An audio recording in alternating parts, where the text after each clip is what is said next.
Let's make a circle in this area here. We're going to clear all these bushes and we're going to plant the stalk or stalks, taking advantage of the tree's structure so that it can climb.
Here's the area. Here we're planting 3 jackfruits. Here's the stalk. I'm also planting Crotalaria. All these species are pruning species, service species. It's not that they're going to be there or give us any fruit. When these grow, they grow quickly. While these grow a little slower, these will cover everything. So, what we're going to do is prune everything, and incorporate organic matter. The roots will also produce a series of substances that will also help the growth of the target species. Since the target species, from what I understand, is a secondary one, we can plant the avocado right here. Also, we can plant the avocado here, and although it will last a long time, because the big stem, I don't know, whoever knows, tell me, I don't know how longevity it has.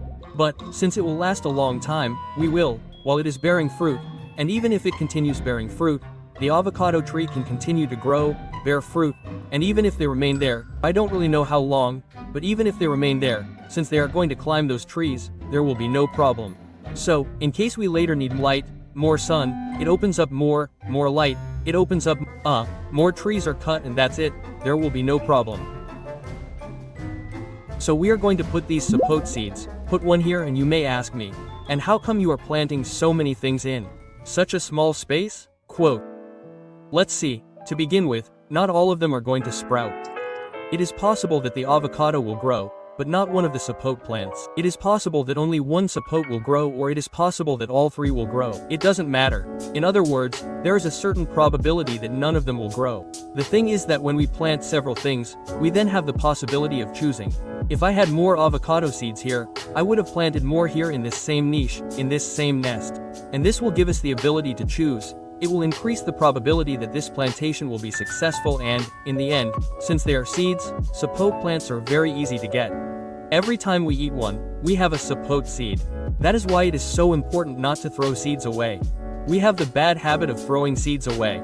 But life is in the seeds. If we gave more importance to seeds, the importance they deserve, we would have much more food, and we would have more possibilities to plant more. For example, during mango season 1 go crazy because I want to save all the seeds, but there are so many that they end up getting damaged because I don't have time to plant them all. Here we are going to plant some pumpkin seeds. I left them in the ashes. I don't know what you will tell me, but I see that by leaving them in the ashes they have lasted longer. They don't have that much time either, they have a couple of months, but here with the humidity things get damaged very quickly. So, we are going to plant the Ayama, which grows like a creeper and can also thrive. In other words, here we have the Canavalia and the Crotalaria that are going to need pruning. As soon as they sprout, we are going to prune them and incorporate them into the soil. We have fast-growing target species, such as squash, which will give us super fast food. Then we have the tall tree, which will give us food, I imagine, every year. An annual type, right? I don't have much information about Toyota, but I think it's an annual. And then we have the target trees, which take longer, but they're going to be established here for many years. What's more, we can plant some passion fruit just in case. In the end, the seeds give us the chance to experiment. In fact, if we want to practice agriculture that's more in line with nature, we have to observe a lot. We have to experiment and observe. Nature is like that. So, we can also plant some passion fruit seeds here. As I said, there are a lot of seeds here. If some don't sprout or if several sprout, if you cut some, they'll become organic matter and roots. Imagine a soil completely structured with roots, and then when the plants are cut, that structure will remain there and decompose. It will be food for the soil. So in the end, all this is positive rather than negative. Some people will say, no, it's just going to grow there. It's going to be a mountain and nothing will prosper.